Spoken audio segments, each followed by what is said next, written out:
Good afternoon all. Today I will make a capacitor. Now I'm not going to make a supercapacitor.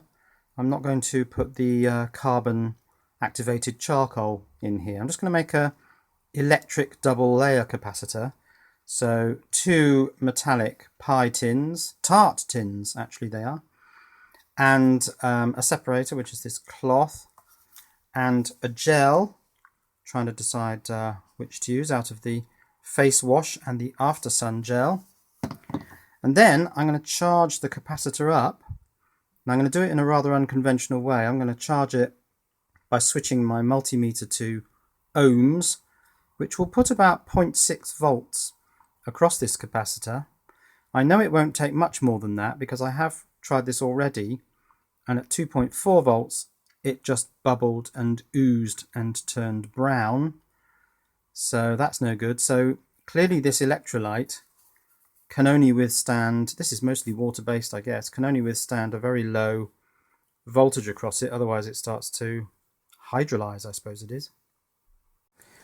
So I spent yesterday doing a few tests on some capacitors. This little 3.3 microfarad tantalum I've been playing with. It's actually got a bit of a negative voltage on it at the moment, just 8 millivolts. But if I turn my meter to ohms, that puts about 0.6 or 0.5 volts across the capacitor, so that's charged up. By switching back to volts, we can see that it's 0.4. It's falling because my meter in the volt range has a bit of a resistance. Then it switches to the millivolt range, and you can actually see it's rising up, or it did rise up ever so slowly, and that's now starting to fall again. But the resistance of this meter, the input resistance in the millivolt range, is so tiny that this capacitor can hold this now 350 millivolts almost indefinitely. It is falling very slowly. Now if I switch this to the, take it off auto and switch it to the volt range, you can see that that significant input resistance is now pulling the voltage down. If I take it out of the volt range and let it automatically go back into the millivolt range, that's recovering a bit, creeping back up, and then it just settles down. So that now has 250 millivolts across it. Back to the voltage range,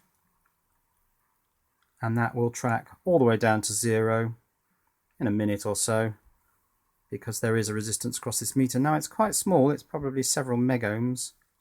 Well, that's large resistance, isn't it?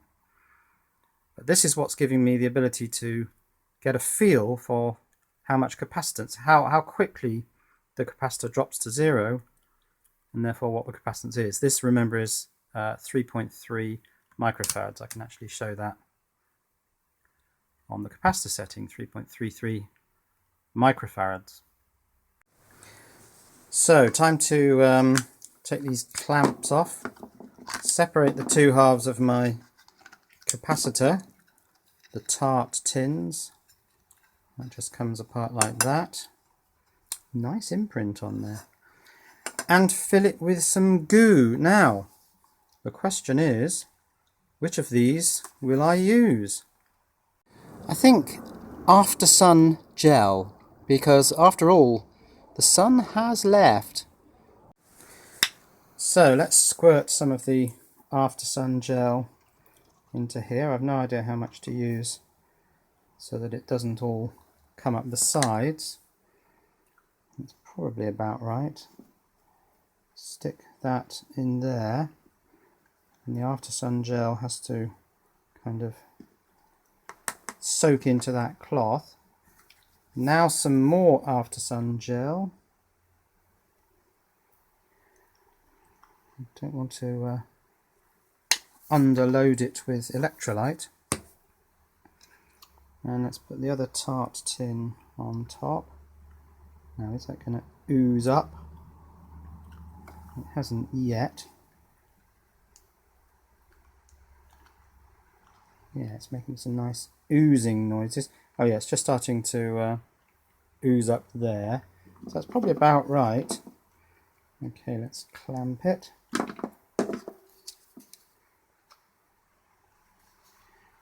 And then put my connections onto it. Right, let's go. Yes, a little bit of oozing going on there and there. I think I've probably got this about right so that it doesn't make an almighty mess on my table. Okay, so in order to connect the meter probes, I'm going to use neodymium magnets. I'll put a little stack in the middle there and another stack on the outer plate there, away from the gunge. My negative probe on there. Now I've got to check what mode my meter's in. I want that in volts because I want an initial. Let's just put something on that to put that up. I want an initial voltage reading. Should be close to 0, I'd imagine. Like that. Sticks on there. Right, I'll just rearrange all that a bit. Okay, so before any voltage has been applied to this capacitor, interestingly the voltage is creeping up. These are only millivolts, but that's creeping up. Maybe that's stabilized now. Not sure quite why that would creep up. So in order to charge this capacitor, I'm going to make the central plate, the top plate, positive. I'm going to switch this to ohms. Let's try that. Now that is rapidly climbing up. Now the meter measures ohms by the voltage that it measures across a resistor. This isn't a resistor. That voltage is obviously creeping up, so it's charging fairly slowly, it would seem. 4 megohms and now overload because I presume this is charged. Let's see what the voltage is. Well, 390 millivolts and climbing, which is curious. Now I know that in the voltage range it's switched to volts because it's gone over, I think, 400 millivolts. This does have a bit of resistance, but that's still climbing, and that's interesting. That doesn't look very capacitor-y. It would have to be an enormous value capacitor for it to do that. That almost looks a bit more battery-ish to me. Right, that's just topped out at about 440 millivolts, and it's dropped to 439, but this is dropping very slowly, so clearly this multimeter in its voltage range is not applying very much of a load to this. And I might have to put on an external load, such as a resistor, maybe, I don't know, 1 megohm, maybe lower actually, 100k or something like that, to try and get this thing to discharge. Because I was hoping just to use the impedance of the voltage range, but it's not really doing much very quickly at all. So I've now put a 100k resistor there into that crock clip. I've attached this to the negative side of this device, whatever it is, capacitor or battery, and I'm going to discharge that through 100k. And yes, that is starting to come down. But I can tell you that if this is a capacitor, it's a much higher value than that 3.3 microfarad tantalum. This is now switched to millivolts, but of course because it's got this 100k load, that is just going to continue to fall now. And then when it gets to 0, I want to see, or near to 0, I want to see whether removing that makes it recover. So let's wait till it goes to 0. So we're down to about 40 millivolts now. Let's take this off and see what it does.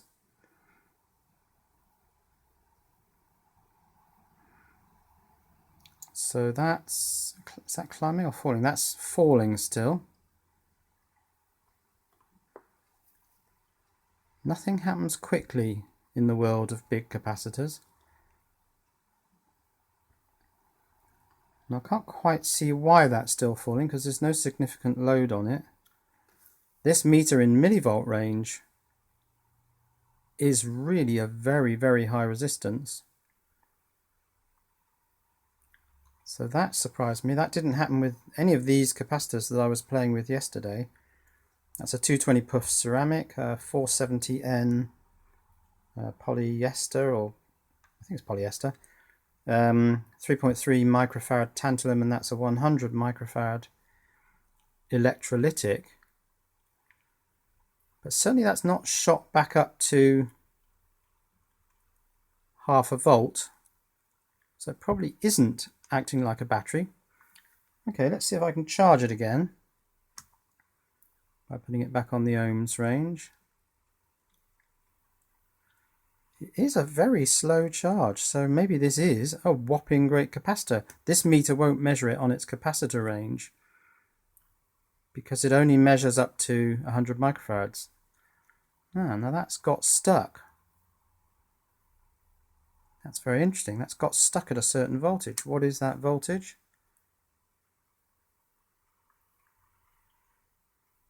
Well, it's in the millivolts range. So is this thing not charging now? I don't think I've got any load across this. Don't quite understand that.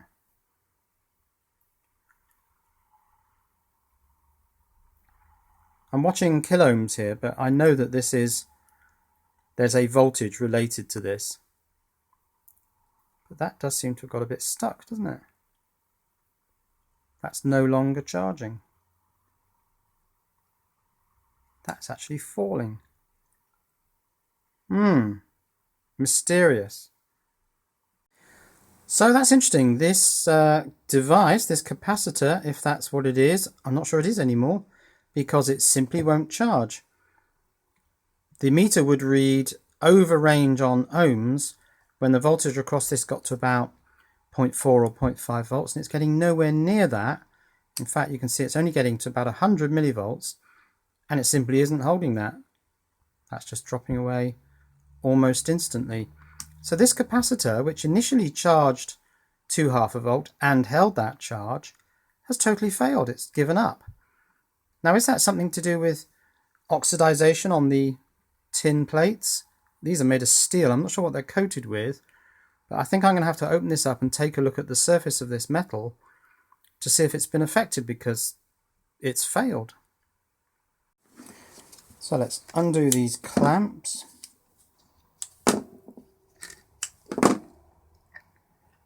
That's my negative magnet clip. I've got stuff oozing out.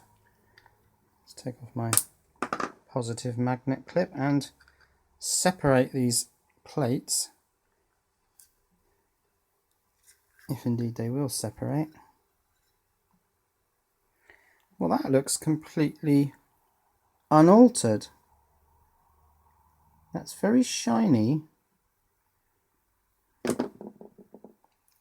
Doesn't look like that's oxidized in any way. Let's take a look at, well, let's put that in there and try and pull this middle plate out. It is a bit sticky still. Any sunburn that I don't have? No oxidization, no nasty colours or anything. I don't really understand why that's packed up. Is the gel not soaked through the cloth? Is it not able to perform its ionic transfer duty? I honestly don't know. Let's reassemble it and have another go. The beauty of this electrolyte is I can just rub it into my hands because it's a completely safe gel. But is it any good for making capacitors? Let's put the magnets back on and try again. Right, negative probe on, positive probe on. No significant millivolts across it. Let's charge. Now what's that saying? And that's just not climbing up. That should climb up to kiloohms, megohms, and then over range, as the voltage on this capacitor rises. But it just isn't. That's at 1K and falling. I don't get this, because those plates didn't look affected at all. I really don't understand it. I mean, I could wash them off with water and try again, but very strange.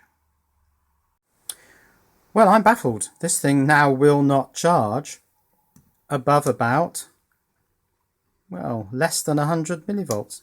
So I think what I'm going to do is clean these plates completely in the sink, dry them down. I'm going to have to cut a new piece of the cloth and then use the other gel, the gentle face wash gel, and try that, because I think that was working the other day. So I did wash those tins and chucked away the bit of cloth in between them, but I'm actually going to start again with 2 more tins, fresh out of the box, new piece of cloth, and use the other gel and see if we get on in any better with this one. Right, that's my face wash gel capacitor. Okay, lots of lovely face wash gel. See if this works any better than the After Sun. Okay, let's stick that in there.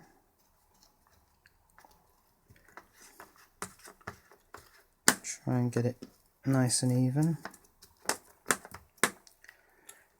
Yeah, rub it into my hands. Can't do that with sodium hydro goodness knows what, can you? Although I've got a funny feeling I'm going to end up with some ghastly chemical, because this doesn't seem to be going terribly well, does it? Put that in and clamp it up.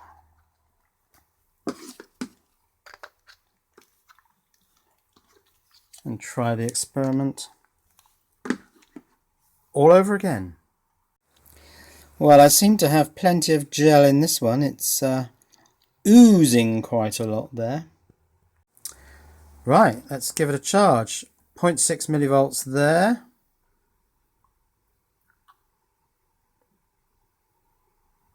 .4K. No, that's not charging.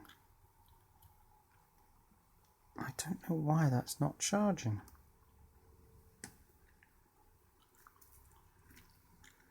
Yeah. No, that's just a few millivolts. What am I doing wrong? So, in an effort to sort of speed things along a little bit, I've connected my little power supply across this device, and I've set it to 0.5 volt. Current limit of 1 amp. I don't think that matters really.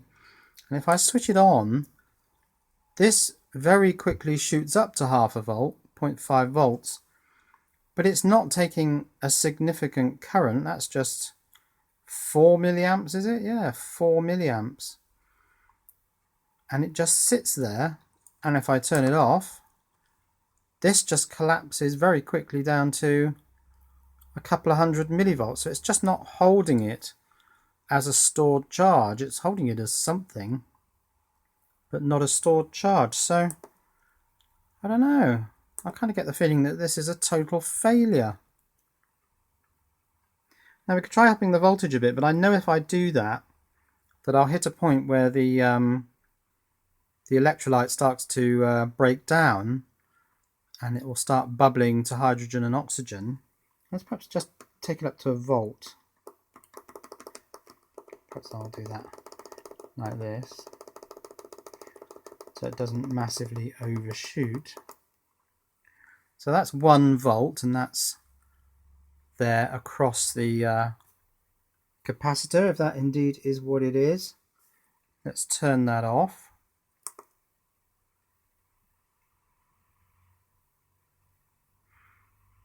Yeah, it's not really holding, is it? That's down to 200 millivolts already.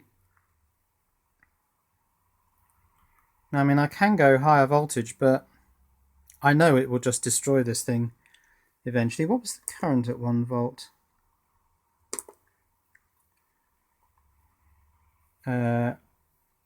25 milliamps.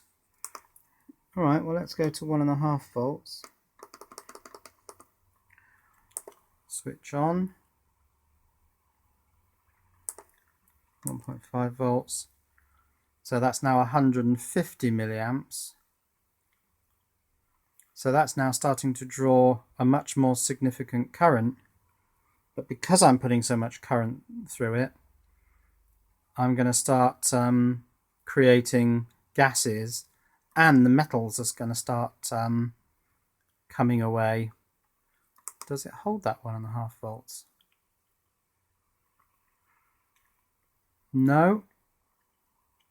Although it is now kind of holding on to 0.5 volt. Yeah.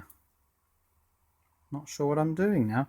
Let's just put that, oh no, that'll switch to millivolts itself when it gets down to the 350-ish kind of range. It does seem to be holding 0.5 volt better, but is that now just a battery and not a capacitor? Capacitor should have been entirely happy at 0.5 volt. Let's see what happens when that gets to, I think it's 370, because at that point the meter will change, go to the millivolt range, and then that presents almost no load. So wait for it to get to 370. It switches to millivolts. That's now creeping up. No, it isn't. It's going down, so it's not really holding on to that either. Not sure what to do. Perhaps we'll just shove it up to 2.5 volts and burn it. But that's a bit silly, isn't it, really? Because that's just going to cook it. Let's see what happens. 1 amp. Nice. It's gone into current limit. That is interesting, though, how you have to bring the voltage up to something too significant to get the current. Now we're going to get bubbles coming up. I just know it. Basically, I'm destroying this thing now. 1 amp, 2.5 volts. Only got 2 volts on there.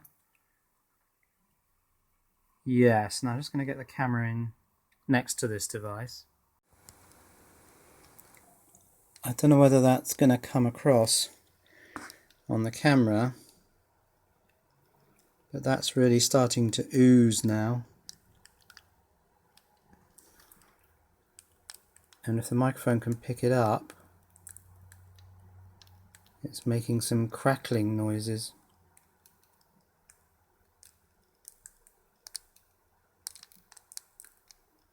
A lot of crackling noises.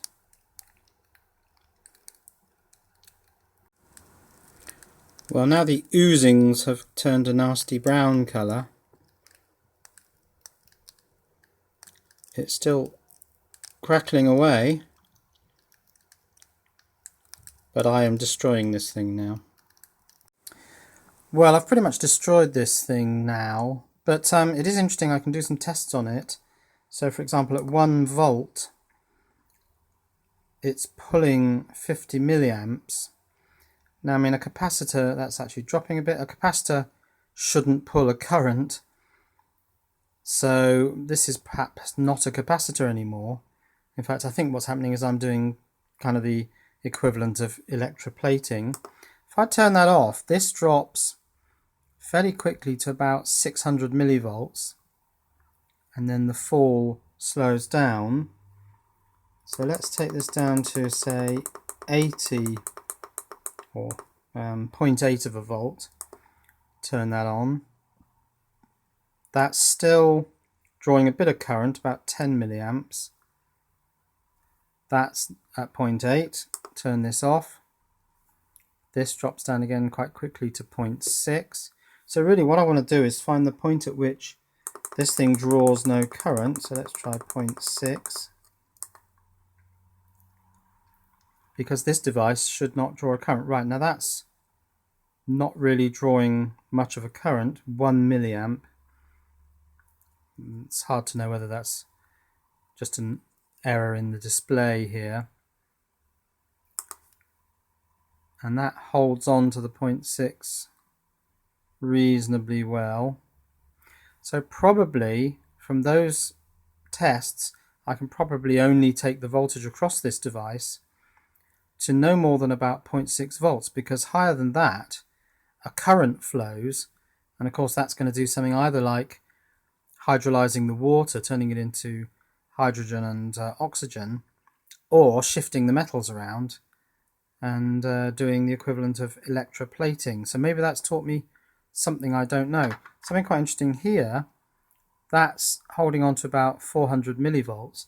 If I short the output of this power supply, it's switched off, it will effectively short this device.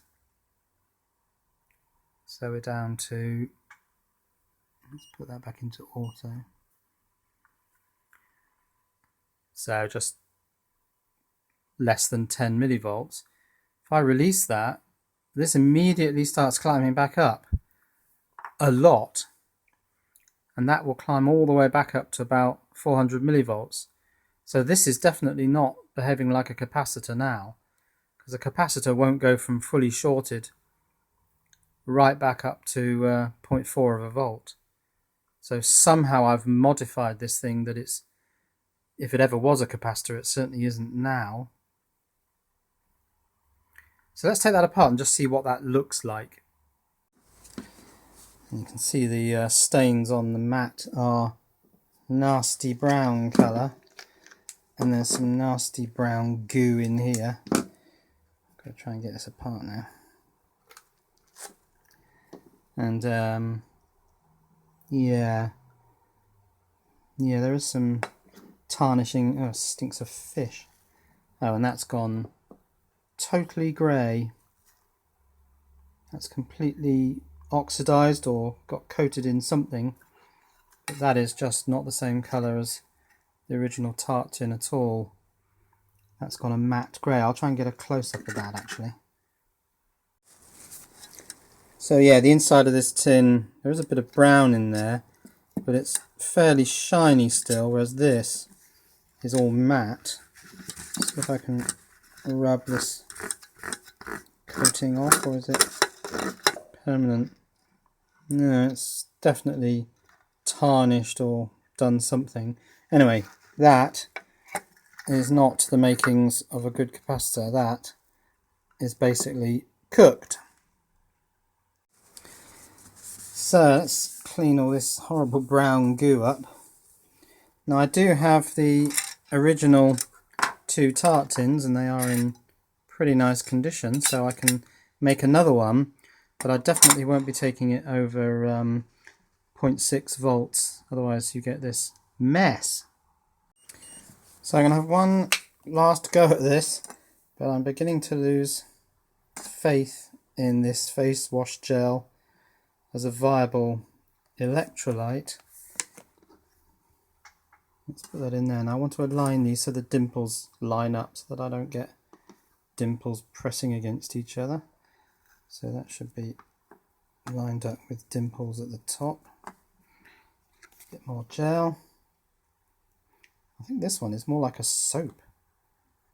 The other one doesn't go soapy when you rub it into your arms. Right, now I have to get these to line up. So it's that flute there.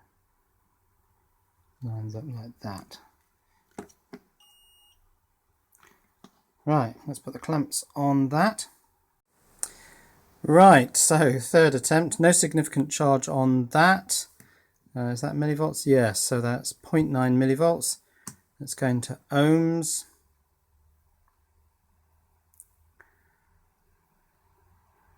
And that's not rising up and going overload, so it doesn't seem to be charging this thing.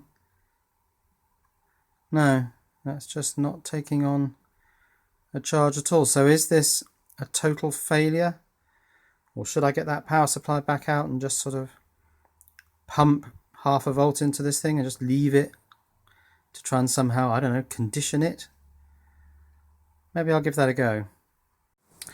So this is hooked back up. I'm going to put it on half a volt. Let's just switch that on, and perhaps I'll leave it on for an hour, something like that, and just see maybe if what's the current on that. 5 milliamps. I mean, shouldn't really be pushing 5 milliamps through a capacitor, but certainly these EDLCs, these electric double layer capacitors, start off with no specific polarity, and you create the polarity in effect by making one side positive and the other side negative, and then the idea is that you're supposed to stick to that polarity from that point on. But I don't know what the chemistry of that arrangement is, but yeah, I'll just pump 4 milliamps at half a volt into this, and I'll just leave that for an hour or two and see where this goes. So for the moment, cheerio, but I might be back.